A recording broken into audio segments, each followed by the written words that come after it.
Hello दोस्तों, कैसे हैं आप दोस्तों। जैसे आपको मालूम है, लोक शिक्षण संचालय डीपीआई ने माध्यमिक शिक्षक वर्ग 2 के संबंध में एक अपडेट जारी की है। अभ्यर्थी द्वारा प्रोफाइल पंजीयन दस्तावेज को अपलोड विकल्प चयन करने की जो सुविधा है वो 20 नवंबर 2025 से 26 नवंबर 2025 तक रहेगी दोस्तों। तो ये आपका समय है, इसको आपको विशेष ध्यान रखना है। साथ में दोस्तों, जो भी आपके क्वेश्चन है उस संबंध में जो है दिशा निर्देश जारी कर दिए गए हैं। पूरे आदेश यहाँ पर डले हुए हैं, तो हम कुछ आदेशों का यहाँ अवलोकन करेंगे। जो सवाल आपने पूछे हैं उनका पूर्ण उत्तर इस वीडियो में आपको मिल जाएगा, जो भी आदेश जारी हुए हैं उस अनुसार।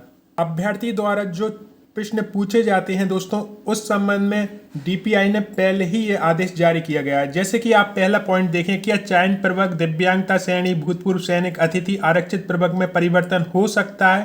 तो स्पष्ट कहा है कि जी नहीं। कर्मचारी चयन मंडल द्वारा जारी चयन परीक्षा परिणाम डेटा में परिवर्तन की अधिकारिकता विभाग को नहीं है दोस्तों। तो इसमें कोई भी परिवर्तन नहीं हुआ। इसका क्या मतलब हुआ कि आपने गलती से दिव्यांग श्रेणी पर लगा दिया है, या गलती से भूतपूर्व सैनिक पर लगा दिया है, या आप अतिथि शिक्षक नहीं है और आपने अतिथि शिक्षक पर टिक कर दिया है, तो इसमें कोई भी बदलाव नहीं होगा।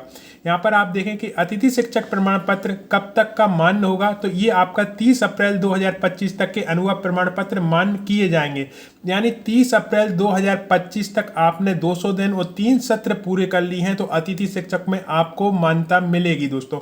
यहाँ पर आप देखेंगे अतिथि शिक्षक श्रेणी में चयन हुआ है, अनुभव क्या होना चाहिए। मध्य प्रदेश शासकीय शाला में न्यूनतम 200 दिवस तथा 3 शैक्षणिक सत्र में कार्य किया हो। एक सत्र में न्यूनतम 30 दिवस का अनुभव होने पर ही उसे एक सत्र का अनुभव माना जाएगा। यानी एक साल में आपने कम से कम 30 दिन पढ़ाया हो, तभी वो एक सत्र माना जाएगा। स्कूल शिक्षा विभाग में जारी डिजिटल प्रमाण पत्र मान्य होंगे, तो स्कूल शिक्षा विभाग में जो डिजिटल प्रमाण पत्र है वही मान्य होंगे। जनजाति कार्य विभाग के सहायक आयुक्त के हस्ताक्षर से जारी प्रमाण पत्र मान्य होंगे। विस्तृत विवरण निर्देशिका में दिया गया है। तो यदि आपका चयन दोस्तों जनजाति विभाग में हुआ है, तो वहां पर ऑफलाइन वाले भी मान्य हो जाएंगे। यदि अतिथि शिक्षक रहते हुए कोई उपाधि या उपाधि नियमित रूप से प्राप्त की है, तो क्या अतिथि शिक्षक का अनुभव मान्य नहीं होगा? यहाँ स्पष्ट पूछा गया है कि आपने रेगुलर अतिथि शिक्षक में भी काम किया है और रेगुलर आपने कोई डिग्री या डिप्लोमा भी लिया है, तो क्या वो मान्य रहेगा? क्या उस समय का जो अनुभव है वो मान्य रहेगा? तो इस संबंध में स्पष्ट कहा गया है कि जिस सत्र में नियमित विद्यार्थी के रूप में उपाधि या पत्र उपाधि प्राप्त की है, उस सत्र का अतिथि शिक्षक का अनुभव मान्य नहीं होगा। यानी कि उसी समय आप नियमित कहीं कॉलेज में रहे हो और अपनी डिग्री पूरी कर रहे हैं और उसी समय आपने अतिथि शिक्षक नियमित किया है दोस्तों, तो वो अनुभव आपका मान्य नहीं किया जाएगा। आगे देखें, शासकीय शाला जिसमें अतिथि शिक्षक का अनुभव प्राप्त किया जा रहा है, उस स्थान, ग्राम, शहर एवं जिस कॉलेज की उपाधि प्राप्त की है वह स्थान, ग्राम, शहर दोनों समान होने की स्थिति में उस सत्र का अतिथि अनुभव मान्य किया जा सकेगा, अन्यथा मान्य नहीं किया जाएगा। यानी कि आपने जिस शहर से किया है उसी शहर में आपकी जॉब लगी है, या जिस ग्राम से किया है उसी ग्राम में आपने अतिथि शिक्षक का काम किया है, तो ये मान्य किया जाएगा, अन्यथा की स्थिति में यह मान्य नहीं किया जाएगा दोस्तों। स्पष्ट यहाँ पर लिख दिया गया है। आगे देखें, अतिथि शिक्षक श्रेणी में चयन हुआ है किंतु प्रमाण पत्र नहीं है। यानी आपने अतिथि शिक्षक श्रेणी पर टिक कर दिया है, लेकिन अभी आपके पास 200 दिन और 3 सत्र का प्रमाण पत्र नहीं है। तो ऐसे में क्या होगा? मुख्य चयन सूची में अभ्यर्थिता अमान्य होगी। ठीक है, तो आपको जो मुख्य चयन सूची है जिसमें आपके गेस्ट फैकल्टी के अंदर आपका सिलेक्शन हुआ है, वो अमान्य कर दी जाएगी। प्रतीक्षा सूची कार्रवाई के दौरान संबंधित के गैर अतिथि प्रवर्ग में मेरिट क्रम के आधार पर पात्र अनुसार कार्रवाई प्रतीक्षा सूची में रहेगी। आप फिर वेटिंग में रहेंगे और गैर अतिथि शिक्षक की जो पोस्ट है, यदि वहां पर आपकी कट ऑफ मैच होती है और वेटिंग क्लियर होती है, तो वहां आपको एक मौका मिल सकता है।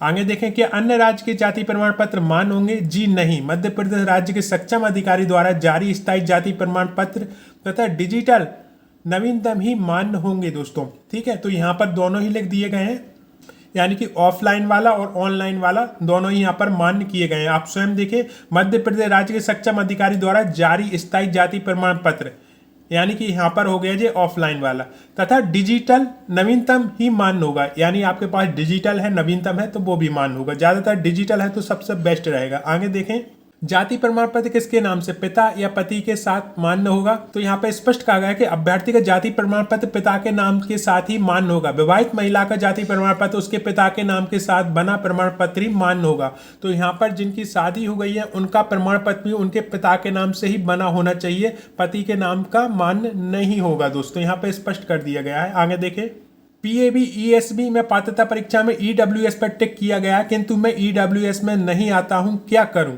तो इसमें भी उन्होंने स्पष्ट कहा कि मुख्य चयन सूची में ईडब्ल्यूएस प्रयोग में अभ्यर्थिता अमान्य की जाएगी। यानी आपका सिलेक्शन ईडब्ल्यूएस के अंतर्गत हुआ है और आपके पास वो अभी प्रमाण पत्र नहीं है, तो आपकी जो अभ्यर्थिता है वो अमान्य कर दी जाएगी। लेकिन प्रतीक्षा सूची में कार्रवाई के दौरान संबंधित की अनारक्षित सूची की पात्रता परीक्षा एवं चयन परीक्षा के अंकों के आधार पर होने पर मेरिट क्रम के आधार पर पात्र अनुसार कार्रवाई प्रतीक्षा सूची में होगी दोस्तों। तो यहाँ पर यह कहा गया है कि आपको प्रतीक्षा सूची में रखा जाएगा और अनारक्षित सूची से आप यदि कट ऑफ में मैच करते हैं तो वहां पर आपकी ज्वाइनिंग की एक पॉसिबिलिटी बन जाएगी, वेटिंग जब क्लियर होती है तब दोस्तों। लेकिन वर्तमान की जो सूची है उससे आपका नाम हटा दिया जाएगा क्योंकि आप ईडब्ल्यूएस में नहीं आ रहे हैं। आगे देखें, महिला ईडब्ल्यूएस होने की स्थिति में किसकी आय के आधार पर जारी प्रमाण पत्र मान्य होगा? यहाँ स्पष्ट लिखा गया है कि ईडब्ल्यूएस महिला अभ्यर्थी की विवाहित होने पर पति की आय का आधार पर जारी प्रमाण पत्र एवं अविवाहित होने पर पिता की आय के आधार पर जारी प्रमाण पत्र ही मान्य होगा।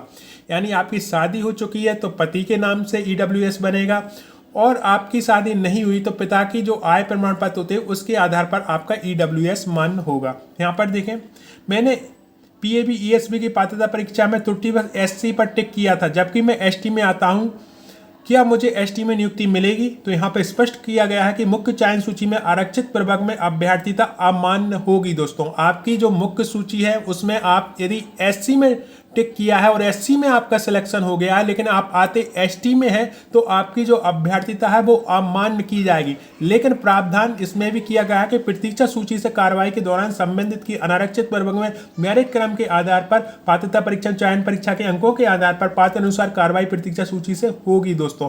तो आपको फिर ना एससी का जो है लाभ मिलेगा ना एसटी का लाभ मिलेगा, आप सामान्य वर्ग में गिने जाओगे और सामान्य वर्ग की जो कट ऑफ है उससे यदि आप मैच कर जाते हो तो डेफिनेटली आपकी जो है प्रतीक्षा सूची यदि क्लियर होती है तो वहां पर आपकी ज्वाइनिंग हो सकती है दोस्तों। आगे हम देखते हैं, मैंने त्रुटिवश भूतपूर्व सैनिक पर टिक किया था, क्या मेरी अभ्यर्थिता अमान्य होगी? मुख्य चयन सूची में आरक्षित प्रवर्ग में अभ्यर्थिता अमान्य की जाएगी दोस्तों। यहाँ पे स्पष्ट कहा गया है कि आपने भूतपूर्व सैनिक पर गलती से टिक कर दिया है और आपका चयन उस प्रवर्ग में हो गया है तो आपको भी अमान्य किया जाएगा।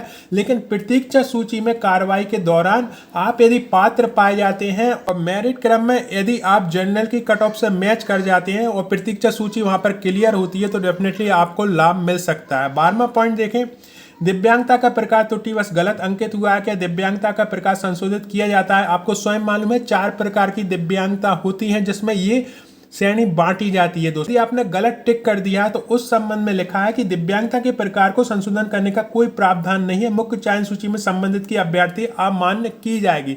लेकिन प्रावधान यहाँ पर किया गया है कि प्रतीक्षा सूची से कार्रवाई के दौरान गैर दिव्यांग श्रेणी की मेरिट क्रम में यानी जनरल की मेरिट क्रम में यदि आप कट ऑफ मैच कर जाते हो तो आपको जो है नियुक्ति मिल सकती है यदि प्रतीक्षा सूची यहां पर क्लियर की गई तो।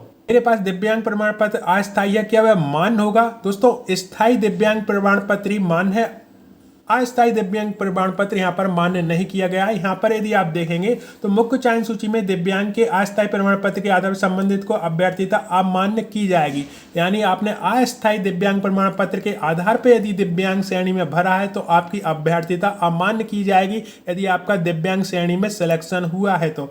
लेकिन यहाँ पर जो है प्रतीक्षा सूची में आपको रखा जाएगा और जनरल की कट ऑफ से यदि आप मैच कर जाते हो तो यदि प्रतीक्षा सूची जो है क्लियर होती है तो वहां पर आपकी एक ज्वाइनिंग का ऑप्शन बन सकता है। आगे देखें दोस्तों, अगला पॉइंट है, एक सत्र में 2 उपाधि अर्जित करना मान्य है अथवा नहीं? तो इसमें स्पष्ट रूप से कहा गया 2 नियमित उपाधि होने पर अभ्यर्थिता अमान्य की जाएगी। यानी आपने कोई भी डिग्री रेगुलर की है दोस्तों, 2 नियमित डिग्री की हैं दोस्तों तो वो अमान्य की जाएंगी। एक नियमित उपाधि एवं एक स्वाध्यायी उपाधि होने पर अभ्यर्थिता मान्य होगी। यानी एक आपने नियमित की है और एक आपने प्राइवेट की है तो वो डिग्री मान्य की जाएगी। लेकिन आपने दोनों ही डिग्री रेगुलर की है तो वो अमान्य कर दी जाएंगी, स्पष्ट रूप से यहाँ पर कहा गया है।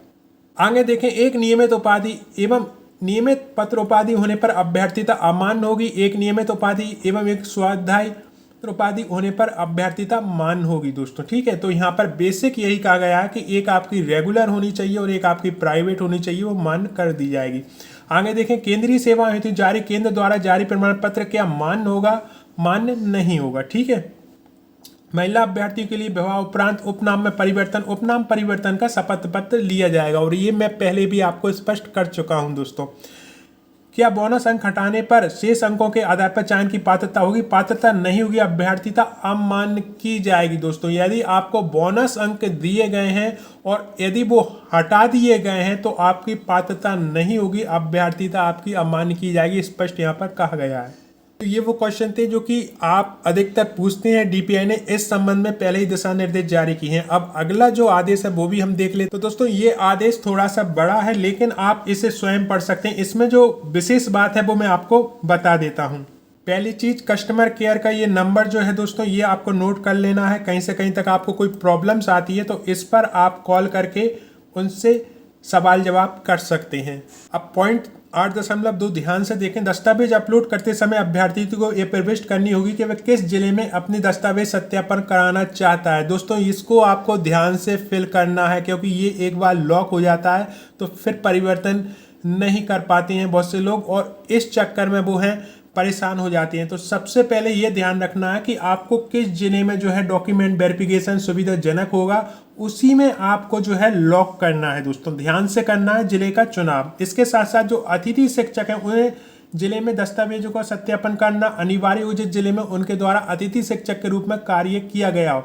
यानी अतिथि शिक्षक में आपने जिस जिले में काम किया है उसी जिले में आपके डॉक्यूमेंट वेरिफिकेशन होंगे। ध्यान देना अतिथि शिक्षक जो भी हैं, क्योंकि हो सकता है कि आप जिस जिले में रहते हो उस जिले में आप अतिथि शिक्षक में काम नहीं कर रहे हो, किसी अन्य जिले में आप काम कर रहे हो, तो वही जिला आपको चुनना है।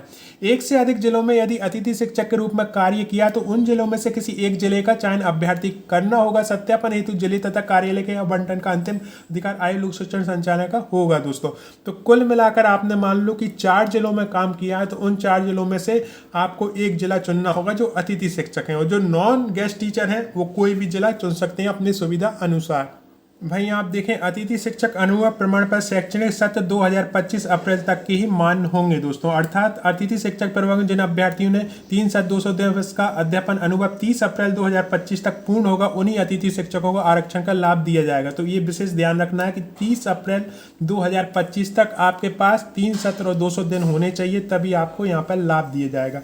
आगे देखें, यहाँ पर महत्वपूर्ण तिथियां दी गई हैं दोस्तों। जैसे आप स्वयं देख सकते हैं कि अभ्यर्थी द्वारा प्रोफाइल अपडेट करना, दस्तावेज अपलोड करना, संभाग विकल्प चयन करना, ये 21 से 26 नवंबर 2025 तक आपको करना है। अभ्यर्थी द्वारा अपलोड किए गए दस्तावेजों को जिला स्तर पर सत्यापन के लिए अलग से जो है दिनांक जारी किया जाएगा। अब दोस्तों ये महत्वपूर्ण दस्तावेज हैं और इनके विषय में मैं पहले भी वीडियो ले आया था, क्योंकि मैं आपको ये बताना चाह रहा था कि कोई भी डॉक्यूमेंट्स यदि कंप्लीट नहीं है तो उन्हें कंप्लीट कर लें, क्योंकि आपके जो डॉक्यूमेंट्स अपलोड होते हैं उन्हें बहुत कम समय मिलता है। तो पहले से आपने ये डॉक्यूमेंट्स कंप्लीट कर रखे होंगे, मुझे पूरी उम्मीद है। तो यहाँ पर देखते हैं पात्रता परीक्षा की अंक सूची। जो ईएसबी ने आपकी अंक सूची जारी की है, जिसे आपने ऑनलाइन डाउनलोड किया है, यानी जो आपका रिजल्ट है उसकी अंक सूची चाहिए आपको। चयन परीक्षा की अंक सूची, यानी ईएसबी ने जो चयन परीक्षा की अंक सूची जारी की है वो भी चाहिए। यानी पहली पात्रता परीक्षा की अंक सूची और फिर चयन परीक्षा की अंक सूची, ये दोनों आपको चाहिए जो ऑनलाइन से आपने डाउनलोड की है। जन्म तिथि प्रमाणीकरण हेतु 10वीं 12वीं की अंक सूची, यानी 10वीं क्लास में यदि आपकी डेट ऑफ बर्थ है तो वो चाहिए दोस्तों, यहाँ पर अपलोड करनी है। या 12वीं में है, क्योंकि अन्य राज्यों के जो अभ्यर्थी होते हैं बहुत से राज्यों में 12वीं में भी अंक सूची में जो है डेट ऑफ बर्थ दी जाती है दोस्तों। हमारे यहाँ पर 10वीं में ही ये जो है डेट ऑफ बर्थ दी जाती है, तो उस हिसाब से आपको जन्म तिथि प्रमाणीकरण हेतु 10वीं की अंक सूची अपलोड करनी है।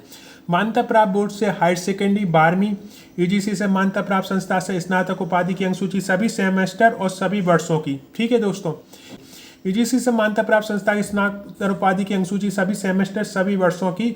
आरक्षण का लाभ प्राप्त करने वाले अभ्यर्थी, अनुसूचित जाति जनजाति, अन्य पिछड़ा वर्ग अभ्यर्थियों से कमजोर प्रवर्ग जो भी लागू से संबंधित जाति प्रमाण पत्र मध्य प्रदेश के सक्षम अधिकारी द्वारा जारी वैध या नवीनतम डिजिटल प्रमाण पत्र लागू होने की दशा में मध्य प्रदेश का स्थानीय निवासी प्रमाण पत्र, ये सिर्फ मध्य प्रदेश के जो मूल निवासी हैं उन्हें ही लगाना है। जो अन्य राज्य के हैं उनके लिए प्रमाण पत्र की आवश्यकता नहीं होती है, क्योंकि अक्सर ये प्रश्न पूछे जाते हैं। अतिथि शिक्षक अनुभव के संबंध में सक्षम अधिकारी द्वारा जारी प्रमाण पत्र लागू होने की दशा में स्थायी दिव्यांग प्रमाण पत्र 40% अथवा अधिक भूतपूर्व सैनिक की स्थिति में सक्षम अधिकारी द्वारा जारी वैध प्रमाण पत्र नवीनतम डिजिटल प्रमाण पत्र लागू होने की दशा में, ये लागू होने की दशा में मैं आपको क्लियर कर दूं कि यदि आपने इस आरक्षण में फॉर्म फिल करा है तभी ये आपको लगाने हैं। यदि आप इस आरक्षण में नहीं आ रहे तो आपको ये नहीं लगाने, इसलिए यहाँ पर स्पष्ट कहा गया है कि लागू होने की दशा में। यहाँ पे आगे देखें, एनसीटीई की मान्यता प्राप्त संस्था है DElEd, B.El.Ed, special B.El.Ed, special DElEd की अंकसूची सभी सेमेस्टर वर्षों के सहित दोस्तों, ठीक है।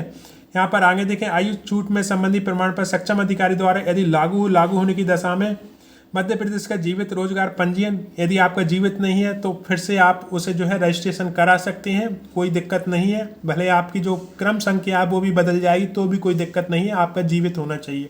आगे देखें, उपनाम परिवर्तन की स्थिति में शपथ प्रमाण पत्र, नाम एवं उपनाम दोनों परिवर्तन की स्थिति में राजपत्र में परिवर्तन नाम के प्रकाशन की प्रति लागू होने की दशा में, एनसीसी का सी प्रमाण पत्र लागू होने की दशा में यदि आपने जब भर्ती परीक्षा के समय ये ऑप्शन पर टिक किया है तभी ये आपको लगाने हैं। शासकीय सेवक की स्थिति में एनओसी लागू होने की दशा में, यदि आप शासकीय सेवक हैं और आपने टिक किया है तो यहाँ पर एनओसी आपको अनिवार्य रूप से लागू रहेगी दोस्तों। यदि कोई और दस्तावेज भी आपने जो है टिक किए हैं तो वो भी आपको अपलोड करने होंगे दोस्तों। तो ये महत्वपूर्ण है दस्तावेज सूची दोस्तों अंत में यही कहूँगा कि आप सभी को बहुत बहुत शुभकामनाएं, क्योंकि एक संघर्ष भरा लाइफ आपने देखी है, एक संघर्ष किया है, उसके बाद इतने अच्छे नंबर लेके आए हैं जहां आपको एक पोस्ट मिल रही है दोस्तों। ये बहुत बड़ी उपलब्धि है आप सभी को। जितना भी मैं आपको शुभकामनाएं दूं या मुझसे आप जुड़े रहे और इस सपने को मेरे साथ आपने साझा किया उसके लिए थैंक्स बोलूं कम है, फिर भी मैं कहूँगा कि दिल से धन्यवाद। और वर्ग 2 तक हमें रुकना नहीं है दोस्तों, वर्ग 1 की भी आपको आगे चल के तैयारी करनी है। ये पहला पड़ाव था जो आपने पार किया है, आगे आपको मैं वर्ग 1 में भी मेरिट में देखना चाहूँगा। तो इसी वादे के साथ कि आप फिर से अपने संघर्ष को जारी रखेंगे और जो भी उपलब्धि आपने हासिल की है दोस्तों उससे बहुत से लोग प्रेरणा लेंगे आपकी तरह। अगली बार वो यदि वर्ग 2, वर्ग 3 या वर्ग 1 की तैयारी कर रहे हैं तो आप ही उनके प्रेरणा स्रोत होंगे दोस्तों। आपकी इस सफलता के सामने मैं नतमस्तक हूँ। आप सभी को फिर से बहुत बहुत बधाई और आप मुझसे जुड़े रहे इसके लिए दिल से धन्यवाद।